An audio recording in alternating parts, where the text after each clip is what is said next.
बोलिए प्रेम से श्री सच्चिदानंद भगवान की जय, श्री सद्गुरुदेव महाराज की जय।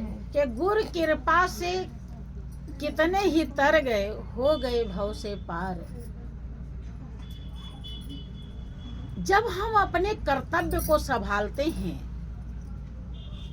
गुरु महाराज जी हमारे जीवन में आए तो हमारा जीवन धन्य हो गया।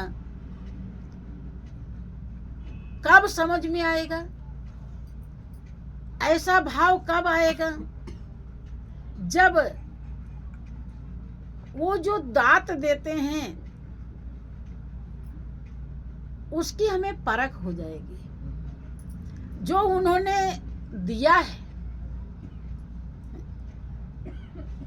कि पहले दाता शिष्य भया तन मन अर्पा शीस, और पीछे दाता गुरु भया ज्ञान दिया बख्शीश। पहले ही आप जब तन मन धन को अर्पण कर देते हैं, तब गुरु महाराज जी ज्ञान को देते हैं। अगर आप कहें कि हम तन मन धन नहीं देंगे, तो हमारे ख्याल से हमारे यहाँ का तो यही नियम है, फिर ज्ञान मिलने वाला नहीं है। अब जब आपने तन मन धन दे दिया, अब क्या बाकी रहा? कुछ और है आपके पास? नहीं है। लेकिन तन मन धन वो कहने के लिए दिए हैं या करने के लिए दिए हैं? कैसे दिए हैं? खाली कह दिए हैं कि सही में दे दिए हैं? कैसा किए? आप नहीं बता पा रहे हैं, बताइए।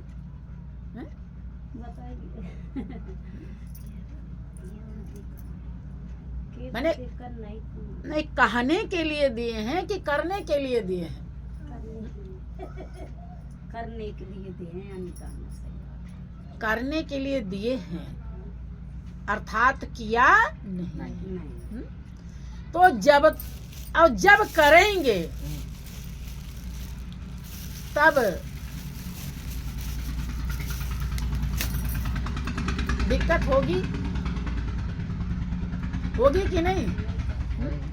अभी तो क्या अच्छा लगता है कि घर में इतना काम है, ये कर लें वो कर लें। कैसे जाएं सत्संग में?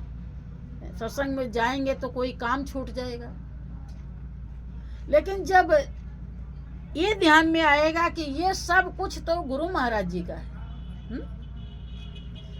इस सच्चाई को समझा राजा हरिश्चंद्र ने। जब उन्हें समझ में आया कि ये सब कुछ राज्य जितना है, राज्य का वैभव, ये हमने स्वप्न में दान कर दिया। कहने के लिए नहीं, कर ही दिया। और जब कर दिया तो दिक्कत आई कि नहीं आई? हाँ, यही समझो। हैं? दिक्कत आई? क्या आई? अयोध्या से काशी पैदल चलना पड़ा, और वो भी रानी सैब्या को, जो फूल के समान कोमल थी, जो कभी बाहर एक कदम नहीं चली थी। वो छोटा सा बेटा रोहित, जो सही से चलना घूमना नहीं जानता था, वो भी पैदल चल रहा है। चलो ये एक आम इंसान तो अलग है, और वो राजा रानी। राजा हरदम रथ जड़े सिंहासन पर बैठते थे, और वो पैदल चल रहे हैं। कम से कम अयोध्या से काशी 150-200 किलोमीटर तो होगा ही, हो सकता है और ज्यादा ही हो। अभी मुझे पूरा तो नहीं पता। इतना दूर पैदल चल कर आए। आप लोगों को कहानी मालूम है, बहुत बार सुना होगा। क्योंकि जब स्वप्न में दान कर देते हैं तब विश्वामित्र जी उस दान को लेने के लिए आते हैं सुबह के समय। रात में तो नींद में दान कर दिया, फिर जब वो दान लेने के लिए आए, अब स्वप्न कहाँ ध्यान रहता है, लोग स्वप्न में दान किए हैं और लोगों को स्वप्न झूठा बताते हैं। अब वो कह रहे हैं कि आपने राजन आपने दान कर दिया, हमें दीजिए जो आपने किया, मुझे दक्षिणा चाहिए। तो राजा हरिश्चंद्र ने कहा कि खजांची से कि खजाने में से के कितना के 200 भर सोना खजाने में से लाके सोना दे दो। तो विश्वामित्र ने कहा कि राजन आपका दिमाग सही भी है कि नहीं? चाबी दे दे कि क्यों? कि ये सारा राजपाट खजाना आपने तो दान कर दिया। ये सब जो दान दिया है इसके बाद हमें दक्षिणा चाहिए। दान के बाद दक्षिणा नहीं दी जाती तो दान पूरा नहीं होता। जैसे आपने भोजन कराया, ये दान है, और भोजन कराने के बाद अगर दक्षिणा नहीं दिया तो भोजन का फल नहीं मिलेगा। तो इसीलिए उनको फल मिल जाए, पूरा दान कर दिए हैं, फल मिल जाए उनको, राजा हरिश्चंद्र को, इसलिए विश्वामित्र जी दक्षिणा लेने आए। और उन्हें भूल गया कि मैंने दान किया था। अब कह रहे आपने तो सब दान कर दिया, अब मुझे दक्षिणा चाहिए, ये सब तो मेरा है ही है, मेरे में से दक्षिणा देंगे क्या? है? जो सब दान कर दिए तो अब तो सब मेरा है, और इसमें से इसी में से दक्षिणा देंगे, दक्षिणा अलग से दीजिए। इस बात से और अयोध्या से लेकर काशी तक उनका राज्य बताया जाता है। काशी त्रिशूल की, वो शंकर जी के त्रिशूल पे बसी बताई जाती है, इसलिए वो अलग ठहराई गई। वहां जाते हैं और वहां जा करके निकल जाते हैं। जब बात समझ में आई कि दक्षिणा देना है, ये तो सब इन्हीं का है, तो खूब दोनों पति पत्नी राजा रानी मजदूरी करते हैं, ठेला ढकेलते हैं, सीन पसीन हो जाते हैं, कपड़े फट जाते हैं, मजदूरी किया और जो कुछ पैसा मिला उसको देने के लिए 200 भार सोना का वो किया व्यवस्था, और देने के लिए आ रहे थे, नदी पार करके नाव में बैठे थे, संजोग से वो पोटली ही, पैसे वाली पोटली ही गिर गई पानी में। दोनों ने पानी में बहुत ढूंढा लेकिन कुछ भी मिला नहीं। देखो कीमत कब मिलती है, गौर करो कैसे तर जाते हैं हम, इस पर समझा रहे हैं आपको, तरते कैसे हैं। बहुत लोग इस बात को बड़ा मामूली समझ लेते हैं। हाँ, कैसे भवसागर आप तरेंगे, इस पर विचार कीजिए। जब वो गिर जाता है, कपड़ा भरा सोना जो कमाए थे, अब क्या करे, दोनों हक्का बक्का हो गए, बड़े दुखी हुए। उस पार पहुंचे तो अब कुछ है ही नहीं, इतना मेहनत किया, खून पसीना बहाया, लेकिन सब बेकार हो गया। इतने में विश्वामित्र जी आ जाते हैं कि राजन अब सूरज डूबने वाले हैं, आपने जो वादा किया था वो पूरा नहीं हुआ, अभी तक आपने दक्षिणा नहीं चुकाया, देना है या नहीं देना है?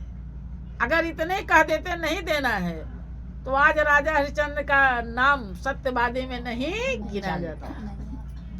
देखो धर्म कितना गहरा होता है, गौर कीजिए। थोड़ा सा इधर उधर हुए तो सब मामला गड़बड़ हो जाएगा। उन्होंने कहा कि गुरुदेव क्षमा कीजिए, अभी जल्दी से व्यवस्था करते हैं, माफ कीजिए, सूर्य डूबने से पहले मैं दक्षिणा की व्यवस्था कर दूंगा। फिर आवाज लगाने लगते हैं कि हम तीनों प्राणी बिकने वाले हैं, देख चुकी अब मजदूरी करने का टाइम है। जब पूरी आवाज लगाई तब आगे धर्म ब्राह्मण बन करके, धर्म आज अब कोई खरीदने के लिए तैयार नहीं। इतना सोना देना है, कोई देने के लिए तैयार। धर्म आता है ब्राह्मण का रूप बना करके और कहता है कि मैं खरीदूंगा, मैं सोना दूंगा। ले लेते हैं रानी शैब्या को पहले बेचते हैं, उनके हिस्से का सोना ले लेते हैं। ब्राह्मण बन करके उनको मालिक ले जाता है। वो कहता है कि इस बच्चे को हम नहीं ले जाएंगे, क्या तुम इसको खिलाओगे कि हमारा काम करोगे? देखो एक रानी और अब क्या है, वो अपनी कीमत कब देता है, ध्यान दो। वो रोने लगी शैब्या कि आप चिंता ना कीजिए, मैं इस बच्चे में बिल्कुल भी समय बर्बाद नहीं करूंगी, इसके चक्कर में मैं नहीं रहूंगी, मैं इसे नहीं खिलाऊंगी, बल्कि ये आपका काम करेगा। क्या काम करेगा? आपके लिए फूल तोड़ करके लाएगा भगवान को चढ़ाने के लिए,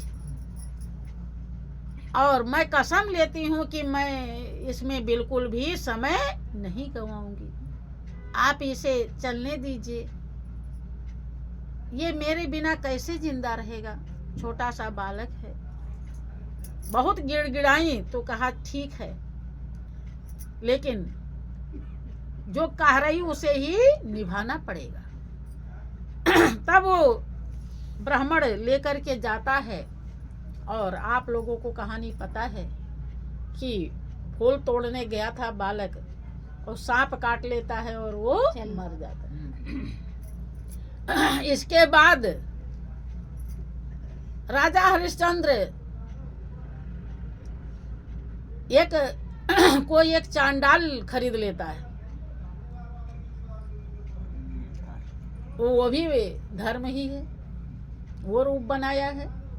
और वो यहाँ तक बताते हैं कि वो पानी भरने के लिए उनको रख दिया, और पानी किससे, जिसमें छेद है, ऐसे घड़े में भरवा रहा। अब पानी ऊपर तक जब तक आए तो बह जा रहा, और नाराज हुआ कि तुमसे पानी नहीं भरा जाएगा, हैं? तुम यहाँ से चलो। कि फिर मुझसे कुछ भी करवाइए मेरे मालिक, क्योंकि वही उनका मालिक है, कुछ भी मैं करने के लिए तैयार हूँ। तब कहाँ लाता है मरघट पे, अब यहाँ पर रात भर जगना और दिन भर, जो कोई भी लाश जलाने के लिए आवे उससे आपको टैक्स कर लेना है।